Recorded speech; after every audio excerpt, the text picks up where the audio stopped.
Ladies and gentlemen, boys and girls, children of all ages, welcome to the channel. You know who it is, World of Wrestling. Here today to discuss about a quick video about the news on MJF. Boy, you guys would think I'm cutting a rant on WWE, but for the first time ever, I'm cutting a rant on MJF. Something dealing with AEW.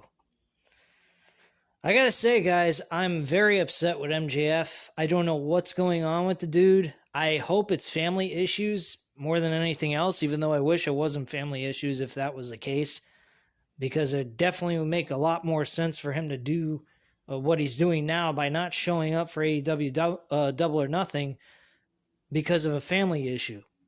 But the thing that is going around is he's upset with AEW.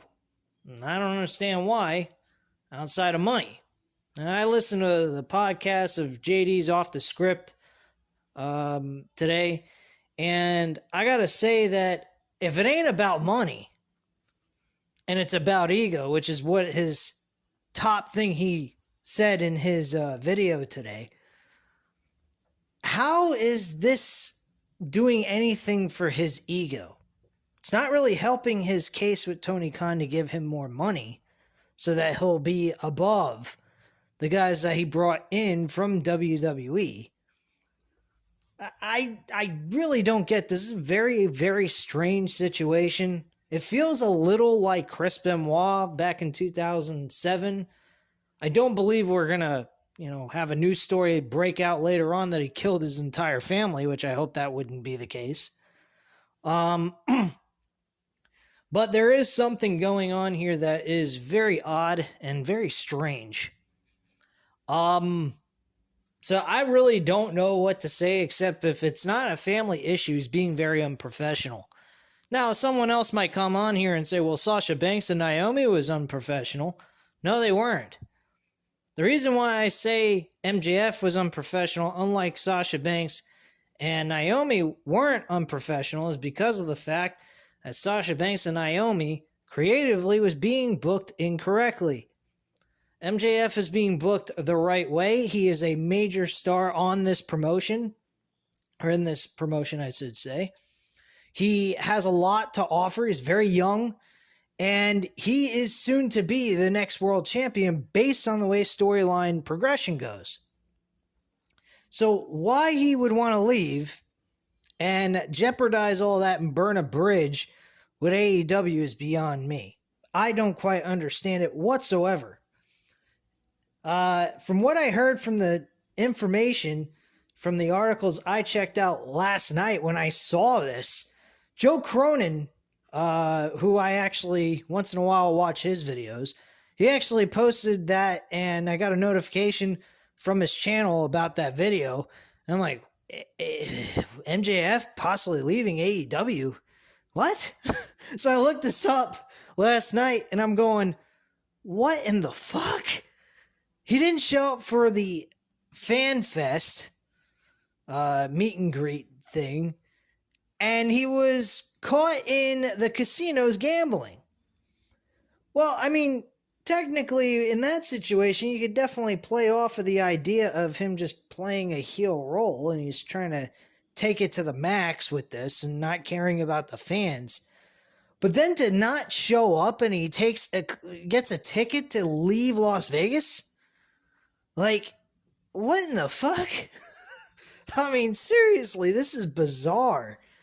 Very bizarre behavior by a person. I don't know why you would show up then, period. Why would you even have showed up in Las Vegas at all if you had the intention of leaving in the first place? This makes absolutely no sense to me at all, guys. I'm completely lost and dumbfounded by the whole situation. But it is what it is. Hopefully they can rectify this issue, get MJF to come back, something. But if he left this morning, Wardlow and MJF's match is not taking place. I mean, seriously. And if it's not taking place, man, did he fuck over a lot of people, because this was one of the best storylines being built into the pay-per-view outside of CM Punk and Hangman Page.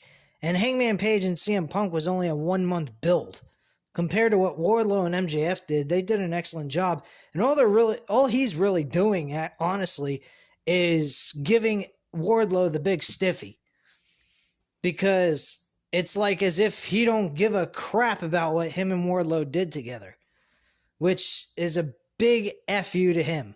And I think that's totally unfair to Wardlow, because Wardlow has come from out of nowhere, some big muscular guy who could powerbomb a bunch of people, to turning into the next modern day Goldberg, who's a young upcomer, and a Batista mixed together. I mean, this guy has got it all as a future world champion, and a rivalry he could build with MJF as being one of the biggest rivalries in AEW history. And yet, he's walking out on this idea, walking out on this match, walking out on the fans because he's upset what Tony Khan did in the last year or so. Big fucking whoop-de-doo. You renegotiated a contract. You got a certain amount of money you thought was reasonable. You thought it was right. And then he brought in some other people, paid him a high jack price, more than what you're making. And then you're upset about that? Dude, you're going to make more money later on after your contract is up in 2024.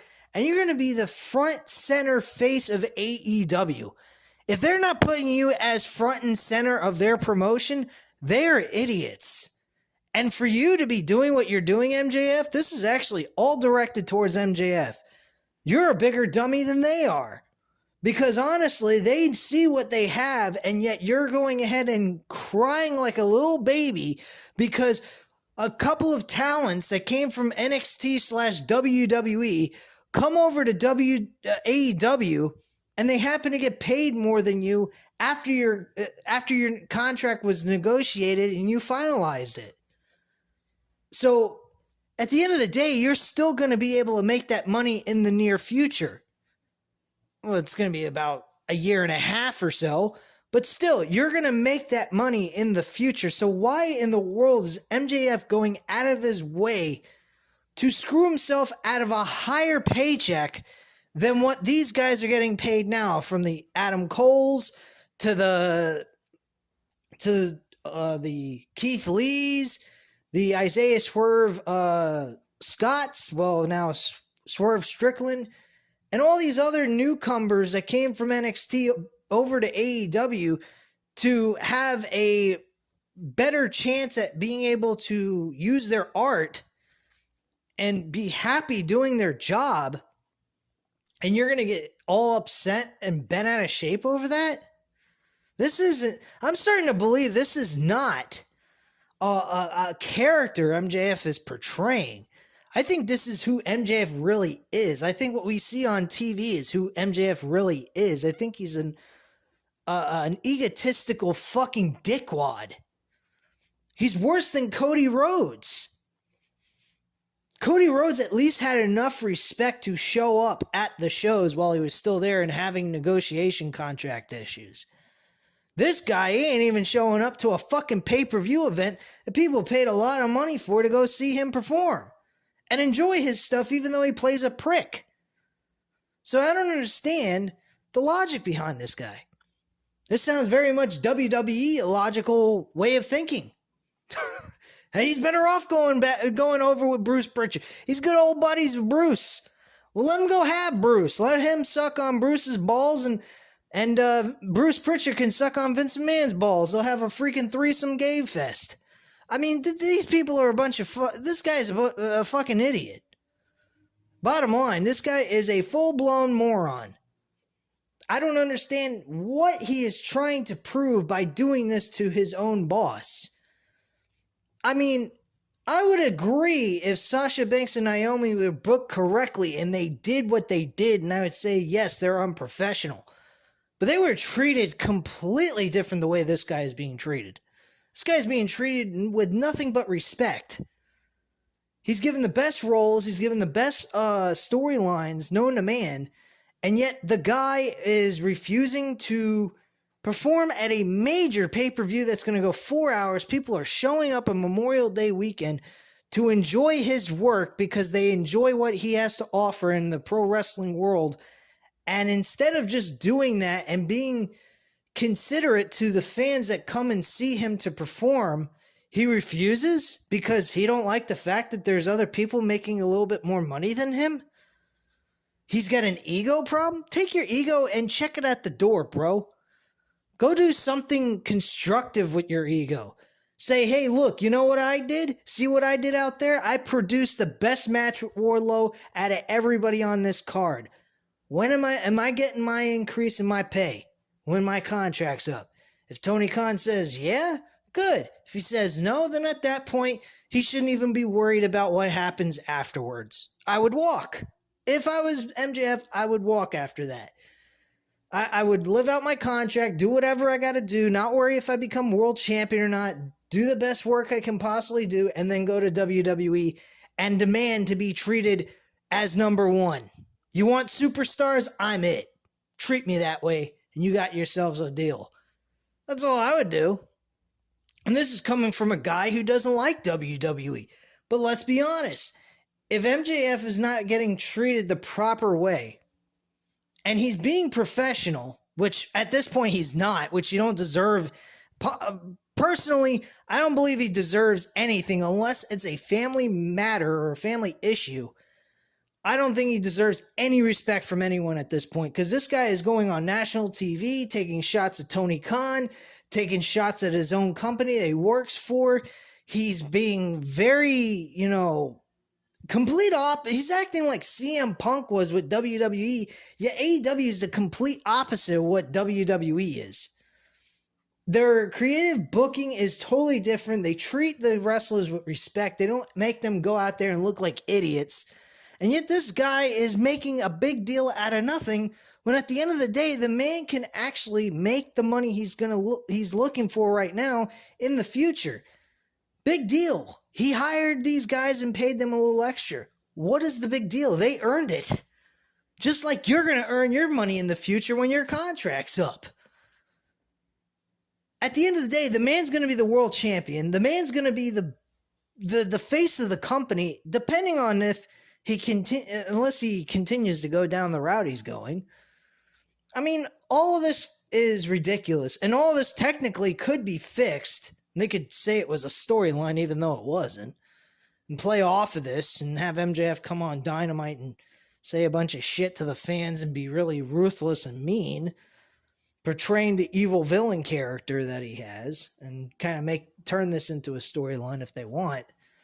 But truthfully right now, unless it's a family issue, I have no respect for MJF at this point.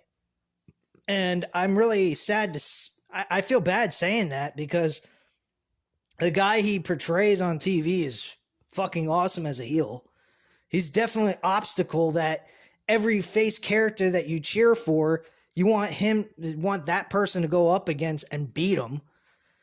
And yet he wants to be a crybaby and be unprofessional. And I don't want to hear anyone in the chat, in the comment section, say a damn word about me saying, well, what about Sasha Banks and Naomi? I don't care what you have to say about that, because the bottom line is they weren't being unprofessional. They were doing what they felt was the right thing to do, and I agree with them. They were being booked terribly, and they deserve better than that. MJF's getting everything he deserves. He's getting the number one spot in the company. No, he's not getting paid the most money at this point in time because he negotiated the contract before Tony brought in all these newcomers from NXT. I get it, but he doesn't have to lose his cool and go off on a banter and just run off like a little girl with his tail between his legs because he ain't getting what he wants now instead of later. Who gives a shit, man? You're getting paid, you're doing your job, you're producing the best work, and you're going to get paid more. So at the end of the day, the money's waiting there for you. It's not like, you can upgrade the fucking contract instantaneously. He has to go through the process of that contract until it's over with, and then he can upgrade his money.